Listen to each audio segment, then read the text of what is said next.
تو ہمیں اس چیز کی رتی پر پرواہ نہیں تھی. ہم نے کہا جی مر جائیں گے لیکن جاواں گے ضرور. اور ان میں سے بہت سارے ایسے لوگ ہیں جو جیل میں ہیں اور تھوڑے لوگ ہیں جو آگے منزل پر پہنچ جاتے ہیں. باہر جا کے آپ کا سیٹ ہونا سب سے بڑا مسئلہ ہوتا ہے. پہلے تو سب سے بڑا مسئلہ ہوتا ہے پیسے اکٹھے کرنے اور ایجنٹ تلاش کرنا. اس کے بعد دوسرا مسئلہ ہوتا ہے کہ آپ نے سفر کرنا اور اس میں بھوک پیاس پاؤں کے چھالے برداشت کرنا. تیسرا مسئلہ یہ ہوتا ہے کہ اگر آپ جیل میں چلے گئے تو وہاں سے نکلنا کیسے ہے, ٹھیک ہے نا. پھر اس کے بعد آگے ڈنکی جانا لگتی رہتی ہے اور اٹلی جا کے یہ سفر ختم ہوتا ہے, کیونکہ بہت سارے جو غیر قانونی طور پر لوگ ہیں وہ پہلے اٹلی جاتے ہیں. اٹلی جانے کے بعد وہاں پر آپ کو کیمپ ملے گا نہیں ملے گا, رہائش ملے گی نہیں ملے گی, اسائلم آپ کا کیس اپروو ہوگا نہیں ہوگا, یہ ساری چیزیں اب آپ کے سامنے پہاڑ کی طرح کھڑی رہتی ہیں. آپ جب یورپ میں داخل ہو جاتے ہیں تو آپ اللیگل ہوتے ہیں. پھر اس کے بعد آپ سب سے پہلے جو لوگ ہیں اسائلم کرتے ہیں تاکہ ایک فی الوقتی ایک سٹے یعنی کہ اپنا جو لیگل سٹیٹس ہے اس کو لے سکیں. ایسا بھی ہو جاتا ہے لیکن یہ کیسز زیادہ ریجیکٹ ہوتے ہیں. اس کے بعد جب بندہ اللیگل ہو جاتا ہے پھر پیپر بنانے کے چانسز بہت کم رہ جاتے ہیں. پھر وہ پورے یورپ میں گھومتے پھرتے ہیں, کسی طریقے سے ہمیں پیپر مل جائیں لیکن نہیں ملتے. پھر اس کے بعد یو کے میں داخل ہونے کی کوشش کرتے ہیں. انگلش کنٹری ہے, بڑا ملک ہے, تو وہ یو کے اور جو اس کا یورپ کا بارڈر ہے نا وہ سمندر ہے, ایک پٹی ہے سمندر کی چند کلومیٹر کی, 11 کلومیٹر شاید ہے, تو وہ اس کو کراس کرتے ہیں بحری جہاز کے ذریعے اور اس کو بھی پیسے دیتے ہیں اور وہاں پہ جاتے ہیں تو وہاں پہ بھی پھر نئی اسٹرگل ہوتی ہے. بہت سارے ایسے لوگ ہیں جو 10-12 سال سے یورپ میں موجود ہیں اور پاکستان نہیں آ سکے. وہاں پہ بھی کچھ زیادہ پیسے انہوں نے نہیں کمائے. ایک نوجوان تھا, وہ کہتا ہے کہ میں نے بڑا کام کیا ہے, 10 سال سے اللیگل ہوں ادھر فرانس میں اور صرف ابھی آ کے گھر بنایا ہے. 10 سال میں صرف گھر بنایا ہے, اس کے علاوہ کوئی سیونگ نہیں ہے. لیکن میں یہ نہیں کہتا کہ یہ جو ہے نا اس نے گھر اتنی دیر سے بنایا ہے, جیسے بھی ہے, لیکن اپنی زندگی کا ایک گولڈن جو حصہ ہے نا اس نے وہاں پہ لگا دیا. یہ عراق میں جو لوگ جا رہے ہیں آج کل, یہ بھی ایک ٹرینڈ ہے. ایک دوسرے سے دیکھا دیکھی میں ہر بندے کی کوشش ہوتی ہے کہ پاکستان تو ایک بار نکل جاؤ, اگے پاویں بھوکے مار جائیے. عراق میں کوئی جاب شاب نہیں ہے. عراق میں بہت سارے ایسے لوگ جو گئے ہیں وہ واپس آنے کو ترس رہے ہیں, لیکن واپس آنا بھی اتنا آسان نہیں ہوتا, کیونکہ آپ کو پتہ ہے کہ وہ پکڑ لیں گے. پھر پاکستان جب آئیں گے تو FIA والے تنگ کریں گے. تو ان کی کوشش یہی ہوتی ہے کہ کسی طریقے سے آگے نکل جائیں یا پھر ادھر ہی اپنے آپ کو سیٹ کر لیں, لیکن یہ آسان کام نہیں ہے.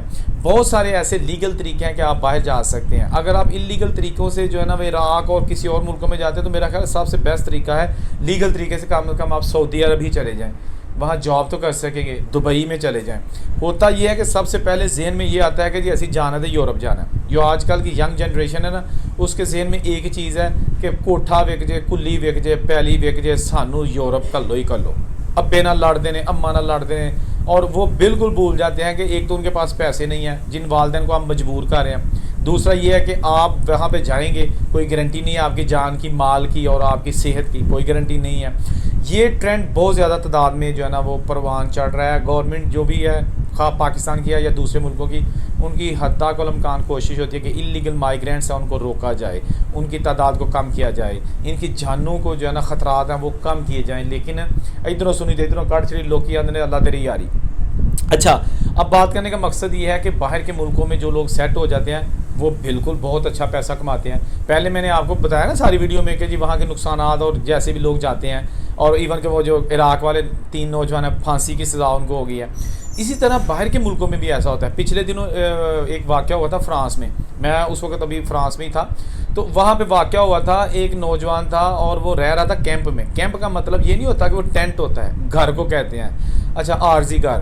وہاں رہ رہا تھا لیکن شیئرنگ میں. اس کے ساتھ 3-4 اور لڑکے بھی تھے, وہ جو افریقن بھی تھے, کچھ افغانی بھی تھے, اور یہ پاکستانی لڑکا تھا.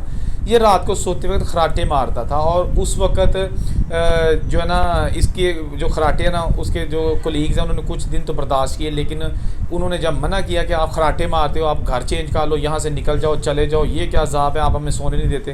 تکرار ہوتی رہی. ان میں کافی ایک دن تکرار بڑھ گئی, اور پھر ایک دن وہ سویا ہوا تھا, خراٹے مار رہا تھا, اور کسی نے جو ہے نا ان میں سے جو ایک کوئی افریقن لڑکا تھا, کالا تھا, اس نے اس بندے کو مار دیا, جان سے مار دیا پاکستانی کو. اور پھر اس کے جو دوست احباب تھے انہوں نے کہا کہ یار اس واقعہ کا کسی طریقے سے ہمارے گھر والوں کو نہ پتہ چلے. یہ تو پتہ چل جائے گا کہ اس کی ڈیتھ ہو گئی ہے, لیکن یہ ریزن نہیں پتہ چلنی چاہیے. لیکن آف کورس میڈیا کا دور ہے, سوشل میڈیا کا دور ہے, یہ خبر بھی آ گئی باہر. حالانکہ چھپانے والی خبر کیا ہے, اس میں کوئی بری چیز تو نہیں ہے, اس بیچارے کا کیا قصور اگر خراٹے مارتا ہے. تو پھر ایمبیسی جو فرانس میں ہے ان کے تعاون سے اس کی ڈیڈ باڈی پاکستان بھجوائی گئی. یہ میں اس چیز کا جو ہے نا گواہ ہوں. یہ جو یو کے میں حالات ہیں آج کل، یہ بھی اسی سلسلے کی کڑی ہے کہ وہاں پر اتنی زیادہ اوور پاپولیشن ہو گئی ہے امیگرینٹس کی کہ وہاں کے حالات اب خراب ہونا شروع ہو گئے ہیں. جابس کے مسئلے ہیں، رش ہے ہر طرف جو ہے نا، وہ ایک افراتفری کا عالم ہے. اور وہاں پر جو ہنگامے ہو رہے ہیں اس کی بھی ریزن یہی ہے کہ وہ لوگ غیر ملکیوں کو پسند نہیں کرتے.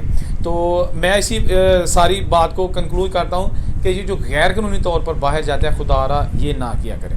غیر قانونی طور پر جانے سے بہتر ہے کہ آپ پاکستان میں مزدوری کر لیں، ریڑھی لگا لیں. اگر آپ 1000 روپیہ بھی روز کا بچا لیں گے، 2000 بھی بچا لیں گے، تو کم از کم کل کو آپ 4 تک بھی پہنچیں گے. لیکن باہر کے ملکوں میں پھر یہ سمجھیں کہ آپ کے پیچھے والے یا تو آپ کے لیے مر گئے یا آپ ان کے لیے مر گئے. اتنا آسان سفر نہیں ہے واپس آنے کا جب تک آپ کے پیپرز نہیں بنتے، اور اتنا آسان کام نہیں ہے پیپرز بنوانا. اگر اتنا آسان کام ہو تو جتنے یورپ میں تقریباً 80% لوگ غیر قانونی طور پر کام کر رہے ہیں، اور ان میں سے پاکستانی، انڈین، بنگلہ دیشی، ایرانی، افغانستانی، اور اس کے ساتھ ساتھ جو افریقن کنٹریز کے کالے ہیں، بہت سارے لوگ ایسے ہیں جو اللیگل کام کرتے ہیں. اور اللیگل کام کرنے کا مقصد یہ ہے کہ آپ کو سیلری تھوڑی ملتی ہے، آپ کو پراپر پے ریٹ نہیں ملتا، آپ کی مجبوریوں سے فائدہ اٹھایا جاتا ہے. اور پھر کیا ہوتا ہے کہ آپ کو جو پیسے ملتے ہیں کبھی کبھی وہ بھی نہیں ملتے. جو ٹھیکیدار ہوتا ہے یا مالک ہوتا ہے نا، جب اسے پتہ ہونا اس کے 4 پیسے زیادہ بن گئے ہیں اور وہ نہیں دینا چاہتا تو کور چھڑتا ہے، کہتا جا نہ جا، نہیں کام شام نہ کام میں کہتے نہ پیسے آ گئے، جا جنہوں مرضی دس جا کے. اسے پتہ ہوگا نا کہ یہ کہیں نہیں جا سکتا، کسی کو نہیں بتا سکتا، اس کے پاس پیپر نہیں ہے. اگر پولیس کے پاس جائے گا تو پولیس کہے گا پہلے ورک رائٹ دکھاؤ، تو ورک رائٹس نہیں ہوں گے تو اس کو ڈپورٹ کر دیں گے. تو ڈپورٹ تو کوئی بھی نہیں ہونا چاہتا، جو باہر چلا جاتا ہے وہ ڈپورٹ ہونے کے لیے تھوڑی جاتا ہے. تو بہرحال ہماری صاحب کی دعائیں ہیں کہ اللہ تعالیٰ جتنے بھی پردیسی ہیں، خواہ لیگل ہیں اللیگل ہیں، اس سے ہمیں کوئی سروکار نہیں ہے. جہاں رہیں خوش رہیں، اور اللہ تعالیٰ ان کی مشکلات آسان کرے.